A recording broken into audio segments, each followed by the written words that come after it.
Nous, on est riches parce qu'on est en train d'appauvrir l'Afrique, de nouveau, l'Amérique latine, l'Asie. Nous sommes nous les responsables de ces millions de morts. C'est nous qui disons que tu dois avoir accès à l'eau simplement si tu la payes. Que je t'amènerai l'eau si je suis rentable. En Afrique, c'est nous, c'est pas eux. Eux, ils étaient capables de le faire en communauté. Et donc, à l'heure actuelle, il faut se dire que les guerres qu'on est en train de faire, c'est quoi? C'est parce qu'ils nous ont attaqués. Qui? Quand Sarkozy a bombardé la Libye, aucun Libyen n'avait attaqué la France. La France n'avait pas été bombardée par personne. Et nous, et quand les Américains ont bombardé Bagdad ou l'Irak, parce que c'était l'ennemi du mal, tous ces millions qui sont morts, et tous ces millions de réfugiés syriens, irakiens, etc., c'est qui eux, ils sont voulus. Et nous, on a le courage après de dire, je vais t'aider pour rester chez toi. Hein?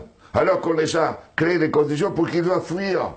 Et nous, on va dire hypocritement à cette Europe qui hypocritement donne 6 milliards à la Turquie, 2 milliards aux Libyens pour pouvoir tenir les gens qui viennent d'Afrique, où on est en train d'alimenter, nous, les guerres. Mais il faut s'arrêter de se raconter des balivernes ici. Hein? Il faut arrêter. La guerre ne se fait plus parce qu'on tue l'ennemi. La guerre est devenue, grâce à la technologisation, elle était aussi d'avant, mais elle est devenue une activité économique la plus rentable après l'industrie pharmaceutique et l'industrie informatique. On fait la guerre parce que c'est rentable. Et malheureusement, si nous ne changeons pas nos dirigeants, et nous-mêmes, hein, dans le sens pas individuellement, mais les systèmes de valeurs fondamentaux, la sécurité nationale qui explique la guerre, la souveraineté nationale, l'appropriation privée du vivant, etc. Tout ça, on fera la guerre. On fera la guerre, pourquoi? Parce que pour cela, deviendra une activité de plus en plus rentable.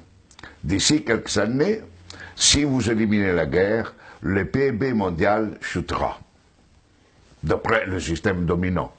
Elle ne chutera pas si on est dans un autre système. Au contraire, la guerre, la disparition de la guerre sera une source de richesse. Mais c'est pour cela que les dominants à l'heure actuelle ne veulent pas réduire les armements, ne veulent pas réduire les occasions de guerre. Parce qu'imaginez-vous la France sans la guerre. Que serait comme économie? Imaginez-vous les États-Unis sans guerre, deviendraient les pauvres. Dans des économies pauvres. Donc aujourd'hui, on est entré dans une phase où on fait la guerre parce que c'est rentable. Et vous n'aurez aucun dirigeant actuel du monde qui arrêtera la guerre, parce qu'il sera crucifié, parce qu'il sera lapidé, parce qu'il va contre la logique. La guerre fait augmenter le PIB mondial. La guerre permet la croissance économique. Et on suppose que si on fait la guerre, on augmente la création d'emplois chez nous, non?